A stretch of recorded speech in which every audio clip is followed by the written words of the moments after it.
we're going part two. And so last week I had you guys tackle some sequences and some series, some adding things together, predicting patterns. Here we're going to change gears a little bit, and we're going to review some stuff about exponential functions. So the first thing you need to do is to grab a calculator, go to Desmos, and go ahead and graph 4 times 2 to the x power. So what you're going to find is that 4 times 2 to the x power is going to look something like this, more or less. I'm kind of estimating it, but this should be pretty darn close. And so if you look at what I'm trying to get you to find, is a couple important things. One is the y-intercept, which if you go ahead and use a trace function, you'll note that the y-intercept is actually at 4, and the horizontal asymptote, which you can kind of guess is going to be the x-axis. And so what you can do is you can trace this function back to negative infinity, and you'll find this line dips awfully close to 0, but never actually crosses it. And so those are two things to note in your function right away. Is the y-intercept is 4, and the horizontal asymptote is y equals 0. And so the question is, can you find these actually in your function? Well, the answer hopefully is going to be yes to that. The 4 is pretty obvious. The 4 is actually going to be this guy right here, which if you remember from even back in Algebra 1, that's what sometimes we know that to be the y-intercept or starting point for exponentials. It's kind of like mx plus b, but of course this is a different family, so the function looks a lot different. The y equals 0 part actually might be the harder of the two to find, but it is actually there. If you go to f of x equals 4 times 2 to the x power. You'll note that there are no zeros anywhere, but in knowing what you know about numbers, we could tack on a plus 0, and so that plus 0 seems to inform that y equals 0, at least for now. We're going to explore more of these in the future. We can confirm that's indeed the case. The last part for C is a factor of change. Now, do recall a factor refers to a multiplication problem. And so we're actually looking for a multiplication factor if we can find one. The best way to do this is to actually find the table values, and we can use a function here to actually do it. So 4 times 2 to the 0 power, 2 to the 0 power is 1, so that'll leave us with just a 4 here.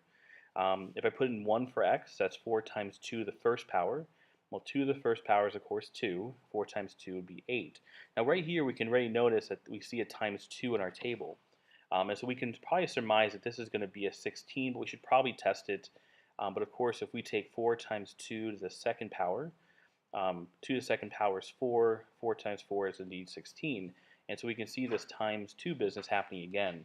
If we look at it for 3, 4 times 2 to the third power, 2 to the third power is 8. So that'll give us 32. And indeed, if we multiply 16 by 2, we get 32. And so the factor of change is present, and we can start making some assumptions about where it is in the graph on the equation as well. But let's go ahead and work backwards. If that's going to be a times 2 here, what times 2 is 4? Well, of course, that's going to be a 2. And one more time, times 2. What times 2 is 2? That's going to be a 1. And so if we're looking for this in the function itself, we can notice that we have a function or a factor of change right there to the x power. So it seems to me if we're doing a little review on exponential functions, the number in front of the value that has x to a power is going to be our y-intercept. The thing that x is a power to is going to be our multiplication factor, and if we have anything added to the end, it looks like it's going to be a horizontal asymptote. Okay, so that's the beginning. We'll dive more in that in the following homeworks. Let's take a look at this guy. If 2 to the x equals 8 to the fourth, what is the value of x? Well, we've actually seen a couple problems like this in AC Prep Review.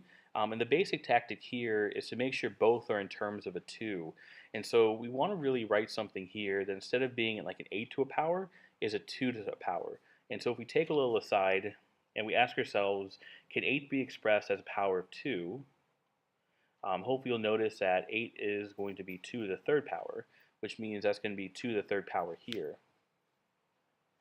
Okay, now of course this is 2 to the fourth power. Okay, so we have x, 2 to the x is equal to 2 to the third to the fourth.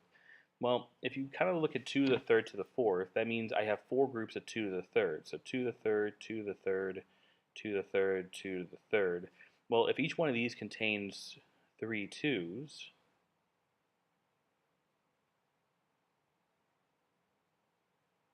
and we count those all up, we'll actually see that we have 12 2's here. And so we can re-express this whole thing as 2 to the 12th power.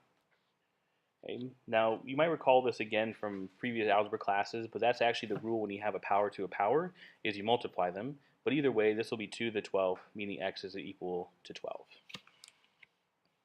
Okay. All right. So let's go ahead and stop part 2 there. That's prepping for the future, just a little exponential review, which will hopefully give you a sense of where we're going next. We're going to be talking about some exponential functions fairly soon. So make sure you're preparing yourself for that so you can jump in that conversation right away. All right, I'll see you guys part 3.